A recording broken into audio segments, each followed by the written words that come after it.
I'm just calling up the text now.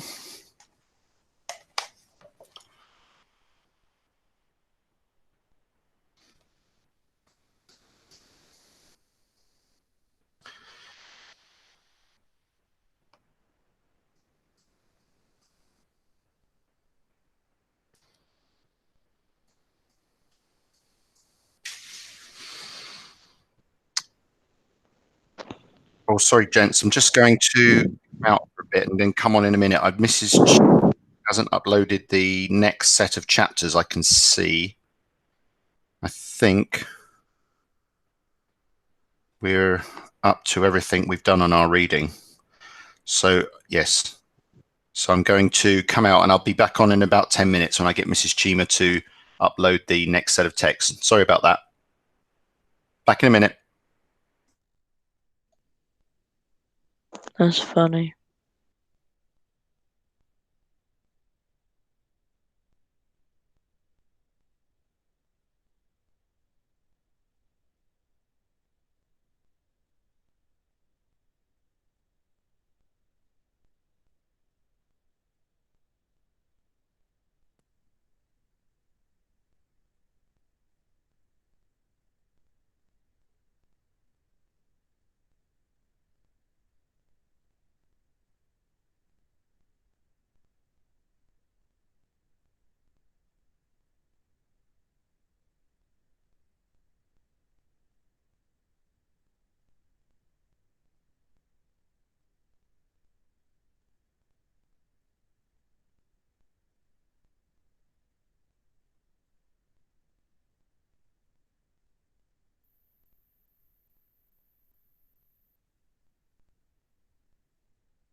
Okay, gents, I just spoke to Mrs. Chima on the phone, so she's going to upload those now. So hopefully we can start in a minute, and as soon as they're there, I will start recording so that I can post it later.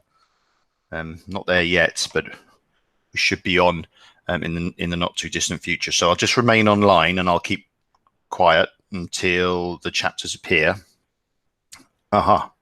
It looks like they're now there on Shobi. So if you go onto your Shobi account, you should be able to find the last few chapters. And it starts with stars.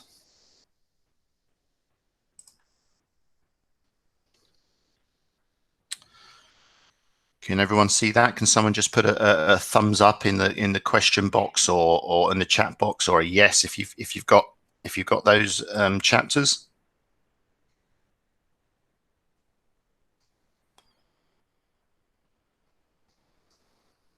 Thanks, Nathan. So I'm going to, thanks, Federico. I'm going to start recording now, and we will start with that chapter 1941. And I'm going to just click on record.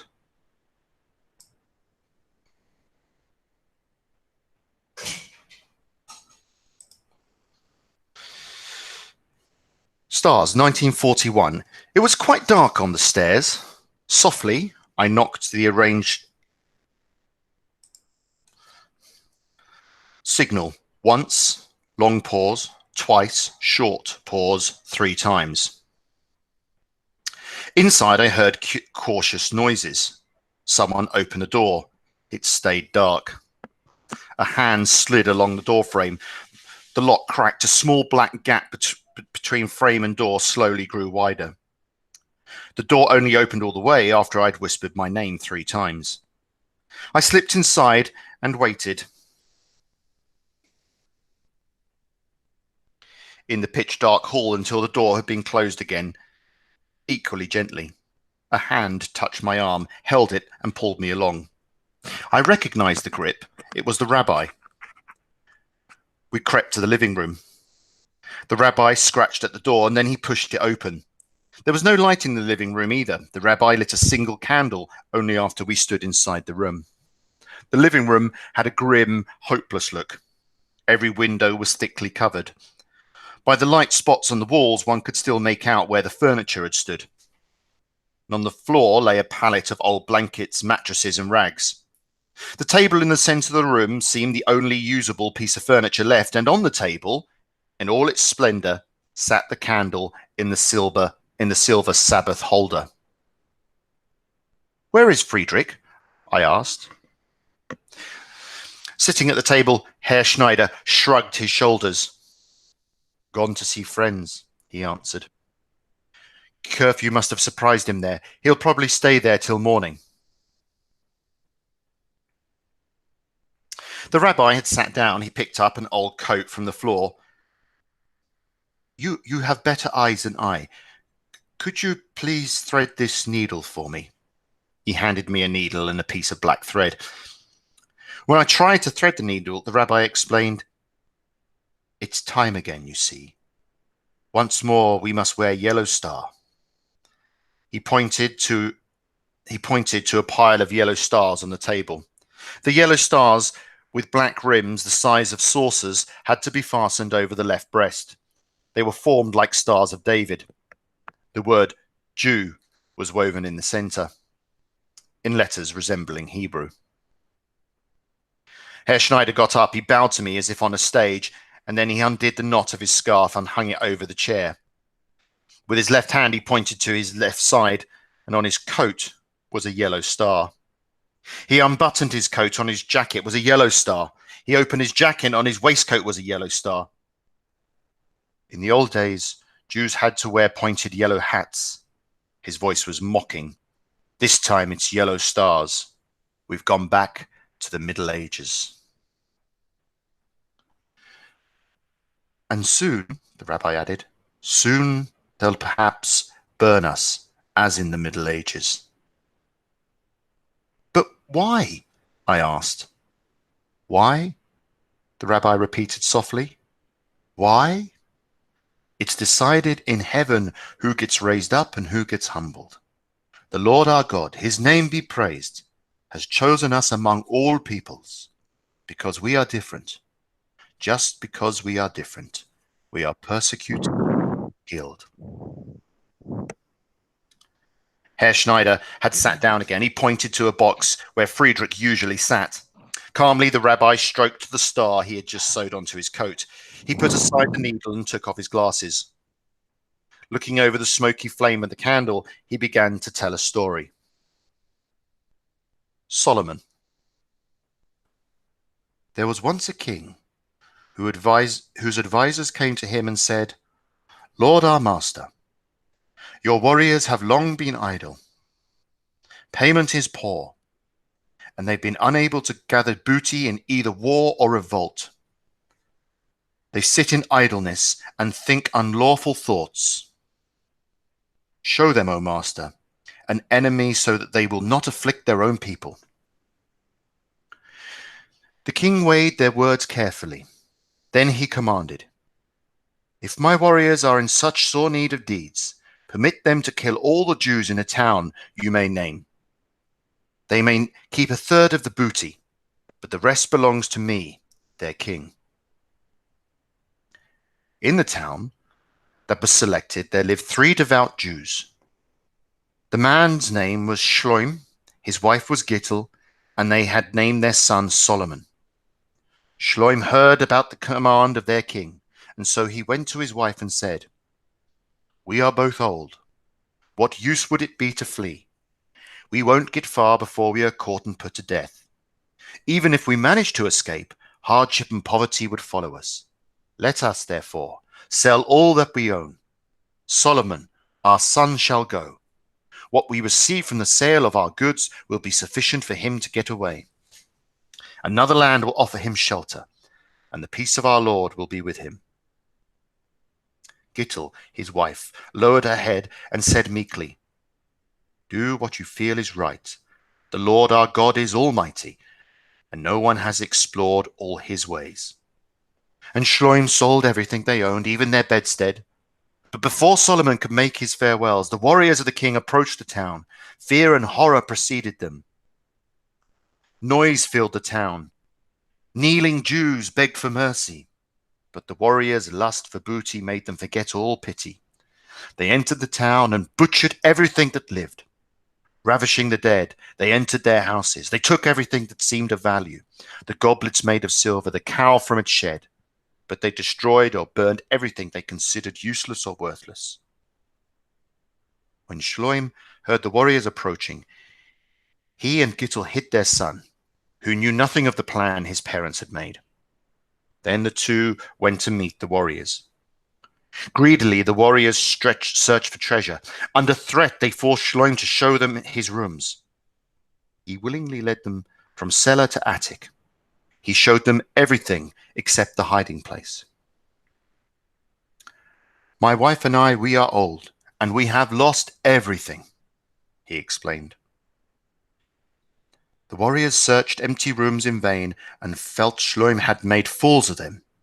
In their anger, they struck down Shloim and stabbed Gittel, his wife, in the stomach.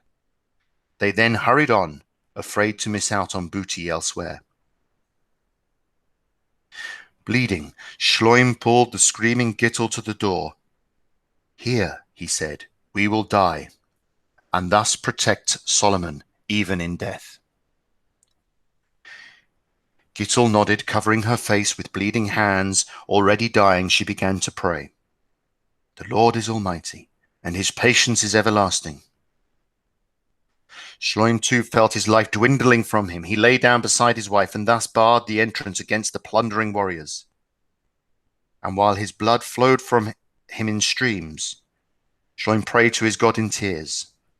my God, why hast thou forsaken me? And art far from any help at the words of my cry. O my God, I call by day, but thou answerest not, and at night, and there is no surcease for me. Yet thou art holy. O thou that art enthroned upon the praises of Israel, in thee do our fathers trust. They trusted, and thou didst deliver them. Unto thee they cried and escaped. In thee did they trust, and were not ashamed. But I am a worm, and no man. And Shloim died in the middle of his prayer, his blood mingled with Gittel's. During their search for booty, the warriors of the king spit on the dead, but they did not cross the bloody barrier. Solomon remained hidden from their eyes, because his parents will protect him even in death. Horror and death roamed the town for 2 whole days. Only smoking ruins and piles of bodies rimmed the paths made by the warriors. And Solomon wet the earth with his tears, but still he did not know of his parents' sacrifice, of how they had given their lives to save his. Sadly, he prepared their graves with bare hands, and in the custom of the Holy Scriptures, he honored his parents for 7 days, huddling on the earth with naked feet. Then he journeyed to a distant land to seek peace there. In their camp, the king's warriors hoped soon to receive new orders that would permit them to lay waste to another town.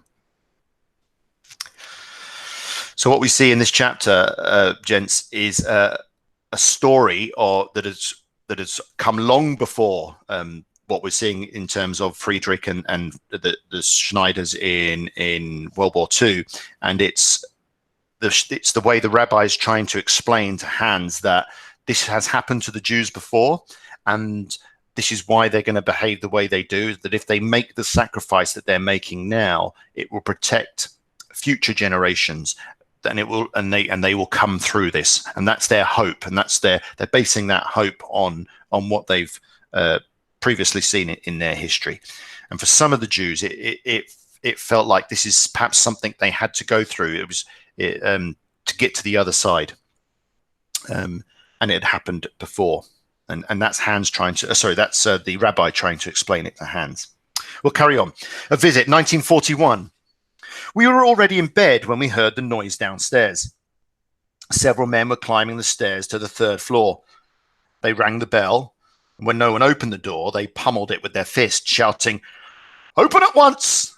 Police!" Nothing moved in the Schneider's apartment. Father and mother threw on coats and went as far as our hall. Trembling, we listened behind our door. "Just a moment, please," we heard Herr Resch say downstairs. "Don't break down the door. I have a second key. I'll open it for you." Gasping for air, he dragged himself upstairs. "That pig," said my father. Upstairs, we heard the door being unlocked, and with a crash, it flew against the wall. "Hands up!" shouted a voice. Then it grew still again. Only heavy footsteps sounded above our heads. "Let's go outside," Father ordered. The three of us went and stood on the landing. Shortly thereafter, a man wearing a helmet and a trench coat came down the stairs. "Out of my way! Scram!" He snarled when he saw us. Father took hold of Mother's and my arms. We stayed where we were. Then came the rabbi. They'd put him in handcuffs. A young man pulled him along, smiling at us. The rabbi looked first at Father, then at me, before lowering his head. Herr Schneider came last, and a small man in jackboots accompanied him, holding on to his handcuffs. When Herr Schneider saw my father, he said in a loud voice, "You were right, Herr." A blow from the fist of the little man cut off the sentence. The little man had hit so hard that Herr Schneider reeled under the impact. Herr Schneider said no more. Blood ran from his lower lip. Once more he looked at us all, lifted his shoulders in resignation, and let himself be dragged along by the little man. Upstairs, the door was being locked. "One is missing," Herr Resch screeched. "You forgot one." "Shut your mouth," ordered a clear voice. It belonged to a slim man who was running down the stairs. He held a red folder in his hand, and when he noticed us on the landing, he indicated our door with his thumb and said, "Get lost." After they'd gone, Herr Resch made his groaning way downstairs, clad only in pajamas. He was smiling and rubbing his hands gleefully, and said to Father, "Finally, got rid of the irksome tenant, and they caught a pretty bird on top of it." Father turned his back on him, pushing us inside the apartment. He flung the door shut so that its glass panes jingled.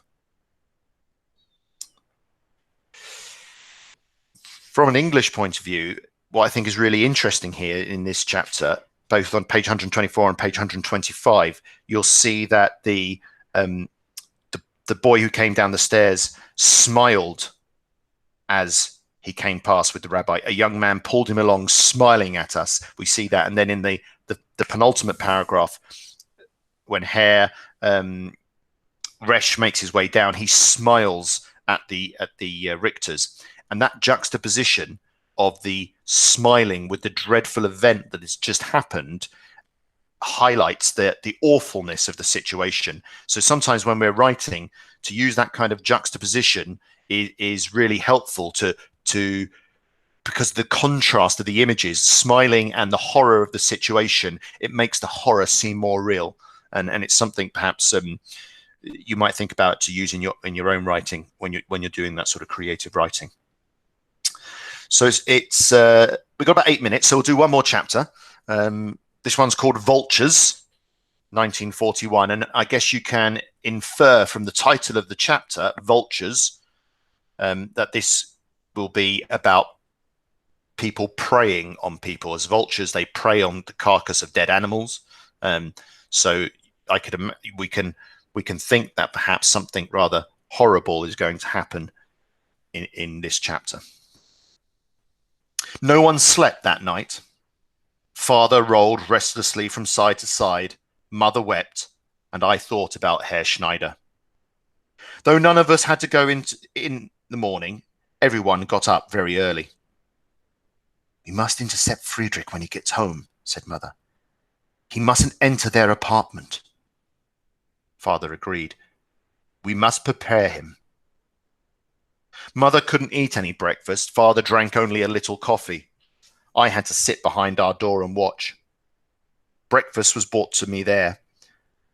While I chewed, I kept listening to the noises on the stairs.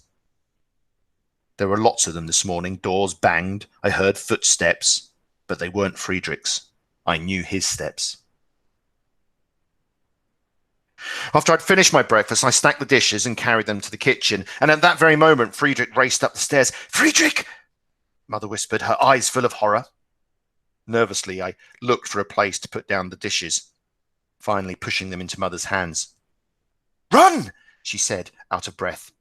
I ran up the stairs. Friedrich was nowhere to be seen. The door stood open. I went inside. Friedrich was in the living room, barring the door with his legs spread wide. Motionless, he stared at Herr Resch. Herr Resch was kneeling on the floor. His face, pale with fright, was turned toward him. His right hand was stuck inside the mattress. He held his left hand high to ward off Friedrich. He looked like a stone statue. Only his fingers trembled slightly. Next to him, Frau Resch's shopping bag. It was filled with Herr Schneider's books. 2 lamps showed above the rim. One of the Schneider's blankets hid the rest. The silver Sabbath holder could be seen because it wouldn't fit in the bag. The floor was covered with papers, photos, letters. Someone had obviously searched through them and strewn them around. One of the Schneider's chests, filled with household things, stood by the door, ready for collection. Herr Schneider's little toolbox lay on top. There was not a sound to be heard. In the street, people were talking. The stillness in the room was horrible. A car went by outside. My heart beat so loudly I thought I'd go mad. I didn't dare move. The stillness seemed to have lasted forever when Friedrich spit into Herr Resch's face. Vulture! He screamed. Vulture! The spittle ran slowly down the face and over Herr Resch's mouth. He wiped it off with his sleeve. He began to breathe in gasps. Blood came to his face, turning it red. His whole body began to shake. He grabbed for the Sabbath holder and missed. He reached for it a second time and got hold of it. Friedrich still stood in the doorway, not moving a muscle. Herr Resch pushed himself off the floor with difficulty, his breath whistling. He staggered towards Friedrich, the silver candle holder in his raised hand. Friedrich held his ground. Help! Herr Resch's voice rang through the house. I'm being attacked! Help! Friedrich turned calmly, taking his time, and then he saw me. I tried to signal to him. Jew! Stop him! Police! Screeched Herr Resch. Friedrich merely nodded, went by me, and bound down the stairs, out of the house, away. So there are a few little chapters left to go, which we will pick up on Monday. Clearly, things are coming to a denouement, they're coming to an end, and the last few chapters are fairly emotive. and we'll finish the book on Monday, and then we'll talk about perhaps what new book we might read after that. Lovely to see some of you this morning. Hope you have a lovely weekend. And even though it is a bank holiday on Monday, I will carry on doing the reading on Monday, Wednesday, and Friday. Take care, everyone. Bye now.